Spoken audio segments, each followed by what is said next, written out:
বিসমিল্লাহির রহমানির রহিম ইয ইয়াতালাক্কাল মুতালাক্কিয়ানি আনিল ইয়ামিনি ওয়া আনিশ শিমালি قعيد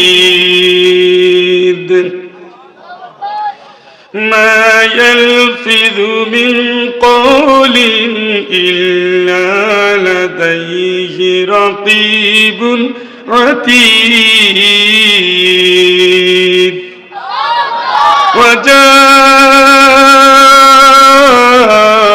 وجاءت سكرة الموت بالحق ذلك ما كنت منه تحيد ونفخ في الصور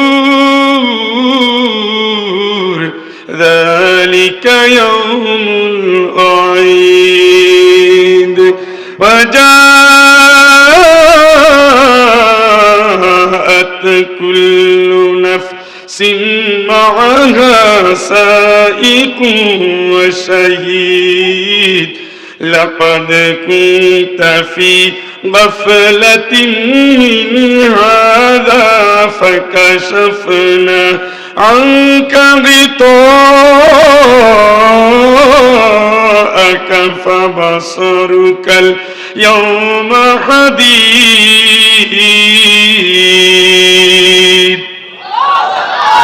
وقال قرينه هذا ما لدي عتيد ألقيا في جهنم كل كفار عنيد مناع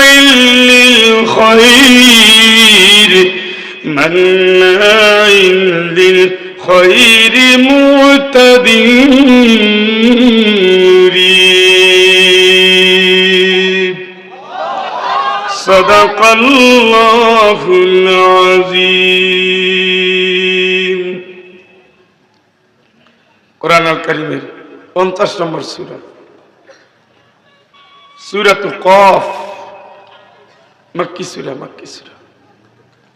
মক্কি সূরা হলো মক্কায় নাজিল হয়েছে পরকালের চিন্তা করে জীবন সাজাও মাদিনা হলো রাষ্ট্র চিন্তা করে রাষ্ট্র গঠন করো এই হলো পরকালের মক্কি হলো কবরমুখী মাদানী হলো রাষ্ট্রমুখী কারণ মাদানী ছিল যখন নাজিল হয় রাসূলুল্লাহ সাল্লাল্লাহু আলাইহি ওয়াসাল্লাম তখন মদিনার প্রেসিডেন্ট সুবহানাল্লাহ কয় প্রেসিডেন্টের জন্য যে আইন দরকার সেগুলো সব কি মদিনার সূরায় দিয়েছে সুবহানাল্লাহ কয় আমি যেটা তেলাওয়াত করেছি এইটা খুবই পরিচিত আয়াত পরিচিত সূরা সূরা কফ রাসূলুল্লাহ সাল্লাল্লাহু আলাইহি সাল্লাম প্রত্যেক জুমায় এটা তেলাওয়াত করতেন দুই ঈদের নামাজে এটা তেলাওয়াত করতেন তার তেলাওয়াত শুনে শুনে উম্মে হারিসা রাদিয়াল্লাহু তাআলা আনহা বলেন রাসূলের মুখে এই সূরার তেলাওয়াত শুনে শুনে আমরা মুখস্থ করে ফেলেছিলাম জোরে কোন সুবহানাল্লাহ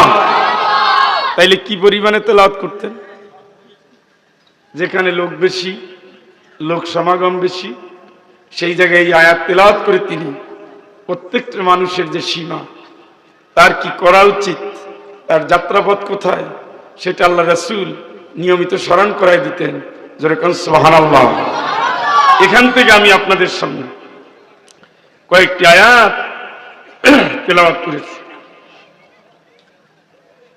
17 নম্বর থেকে শুরু করে আমি আপনাদের সামনে তেলাওয়াত করেছি 25 নম্বর পর্যন্ত আল্লাহ রাব্বুল আলামিন বলছেন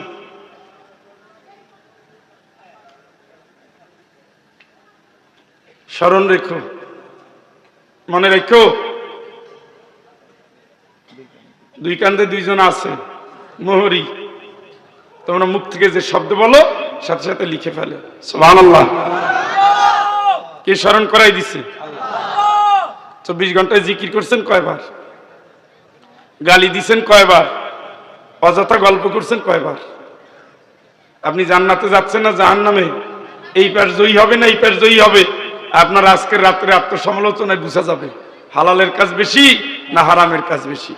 হালাল যদি বেশি হয় জান্নাতি, হারাম যদি বেশি হয়, মাঝখানে কোনো মারেফত নাই, সোজা লিখে রাখেন। কার ফেরেশতা? ঘুমাইছে গেল নি? একটু আগে না আপনারা স্লোগান দিয়েছিলেন, হঠাৎ করে ঘুম আসছেনি? দুই পাশে কারা আছে? কিরামান ইয়ালামুনা, মাশাআল্লাহ, সবই তো মুখস্থ, যা করেন তাই লেখে। কই যান, কোন বাড়িতে, কি কারণে, কার বোর কাছে, উদ্দেশ্য কি, কোন মেয়ের কাছে, উদ্দেশ্য কি, মোবাইলটা হাতে নিছেন কেন নিছেন, উদ্দেশ্য কি, জামাটা গায়ে দিছেন কেন দিছেন, উদ্দেশ্য কি, পাওটা ছাড়ছেন ছেড়ে দিছেন হাঁটতেছেন কেন ছাড়ছেন, কেন যাচ্ছেন, উদ্দেশ্য কি? ভালো হইলেই নি, খারাপ হইলেই নি, হিসাব ক্লিয়ার। দান্দাবাদ জিন্দাবাদ লাভ নাই। আপনারে কবরে নেওয়ার জন্য আপনার এলাকার মসজিদে একটা পালকি অপেক্ষায় আছে, পালকিটা বানানো হয়ে গেছে, গেছেনি? আপনারা কি বলেন? কাটিয়া করে কি শ্বশুর বাড়ি যায়? ওই যায়, রাস্তার ডাইন পাশে সালাম দিতে বাম পাশে সালাম দিতে দিতে মুখে ফেনা এসে যায়, এত কবর। আপনার কি মনে হয় না আপনি একদিন যাচ্ছেন ওখানে? কবরস্থানে ফাঁকা জায়গাগুলো কে ঢুকবে? ফেরেশতারা না মানুষ? তা কি বরিশালের সিলেটের না আপনার এলাকায় আপনার লোক? প্রস্তুতি কই?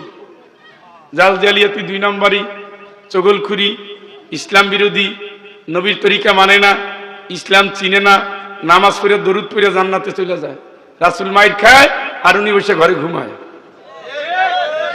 কি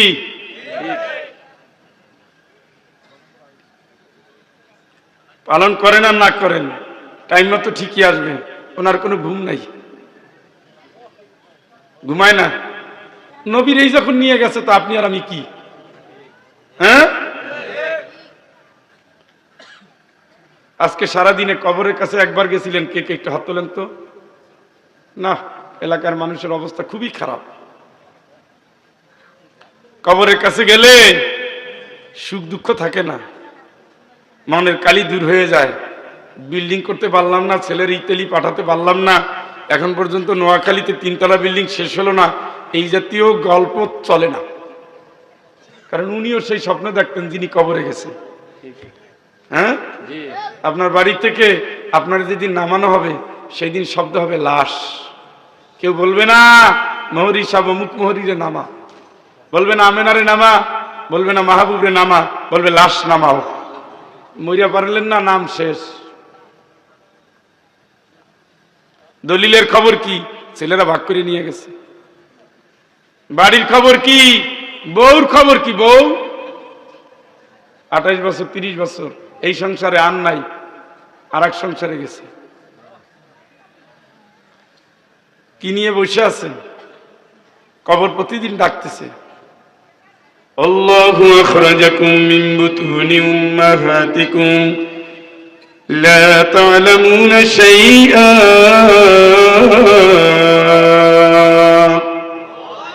মায়ের পেট থেকে যখন আপনি বের হয়েছেন কিছুই জানতেন না, পথ চলা শুরু। এই যে যাত্রা পথ, চলছেন চলছেন চলছেন, চলতে চলতে একটা জায়গায় গিয়ে থামবেন। কোন জায়গায় বলেন তো?